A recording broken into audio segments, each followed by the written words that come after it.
صحیح بخاری نمبر 6133 میں موجود ایک حدیث میں حضور نبی اکرم صلی اللہ علیہ وآلہ وسلم نے نصیحت فرمائی کہ مومن کو ایک سوراخ سے 2 بار نہیں ڈسا جاتا۔ اس کا مطلب یہ ہے کہ مومن کسی چیز یا کسی سے 2 بار بے وقوف نہیں بنتا۔ اس میں گناہوں کا ارتکاب بھی شامل ہے۔ ایک سچا مومن گناہوں کے ارتکاب سے محفوظ نہیں ہے، لیکن جب وہ ان کا ارتکاب کرتے ہیں تو وہ اپنی غلطی کو نہیں دہراتے ہیں اور اس کے بجائے اللہ تعالیٰ سے سچے دل سے توبہ کر کے سیکھتے ہیں اور بہتر کے لیے بدلتے ہیں۔ سچی توبہ میں پچھتاوا محسوس کرنا، اللہ تعالیٰ سے معافی مانگنا، اور جن لوگوں پر ظلم ہوا ہے جب تک کہ اس سے مزید مسائل پیدا نہ ہوں دوبارہ وہی اس سے ملتا جلتا گناہ نہ کرنے کا وعدہ کرنا اور کسی ایسے حقوق کی تلافی کرنا شامل ہے اللہ تعالیٰ اور لوگوں کے احترام میں خلاف ورزی کی گئی ہے۔ ایک سچا مومن لوگوں پر اندھا اعتماد نہیں کرتا جس سے ان کے ساتھ ظلم ہونے کے امکانات بڑھ جاتے ہیں، لیکن اگر وہ کسی کی طرف سے بے وقوف ہیں تو انہیں نظر انداز کرنا چاہیے اور معاف کرنا چاہیے، کیونکہ یہ ان کی بخشش کا باعث بنتا ہے۔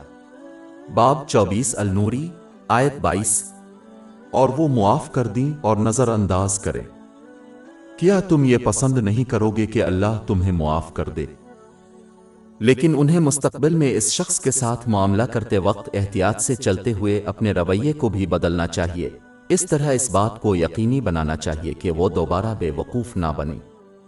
دوسروں کو معاف کرنے اور ان پر اندھا بھروسہ کرنے میں بہت فرق ہے، خاص طور پر جب وہ کسی پر ظلم کر چکے ہیں۔ اس کے علاوہ اس حدیث کا اطلاق زندگی کے ہر پہلو پر ہوتا ہے، کیونکہ ایک سچا مومن وہ ہے جو اپنے تجربات اور علم سے مسلسل سیکھتا ہے تاکہ اس میں بہتری لائی جائے، تاکہ وہ اللہ تعالیٰ کی اطاعت کو بڑھا کر اس کی اطاعت میں اضافہ کرے۔ حکم اس کی ممانتوں سے اجتناب اور تقدیر کا مقابلہ روایات کے مطابق صبر کے ساتھ کرنا۔ اس سے وہ اس بات کو یقینی بنائے گا کہ وہ ان نعمتوں کا استعمال کریں جو انہیں عطا کی گئی ہیں ان طریقوں سے جو اللہ تعالیٰ کو خوش کرتے ہیں۔ آخر میں مرکزی حدیث معاف کرنے اور بھول جانے کے غلط تصور کو ختم کرتی ہے۔ جیسا کہ پہلے ذکر کیا گیا ہے، دوسروں کو معاف کرنا اسلام کا ایک اہم حصہ ہے، لیکن بھول جانا ہی لوگوں کے لیے دوبارہ غلط کرنے کا دروازہ کھولتا ہے۔ انسان اپنی یادوں کو مٹا نہیں سکتا اور نہ ہی مٹا سکتا ہے۔ اس کے بجائے دوسروں کو معاف کرنا چاہیے۔ اسلام کی تعلیمات کے مطابق دوسروں کے حقوق ادا کرنے کی کوشش کرنی چاہیے، لیکن لوگوں کے ساتھ معاملہ کرتے وقت احتیاط سے چلنا چاہیے، خاص طور پر ان لوگوں کے ساتھ جنہوں نے ماضی میں ان پر ظلم کیا ہے، تاکہ یہ یقینی بنایا جا سکے کہ تاریخ اپنے آپ کو نہ دہرائے۔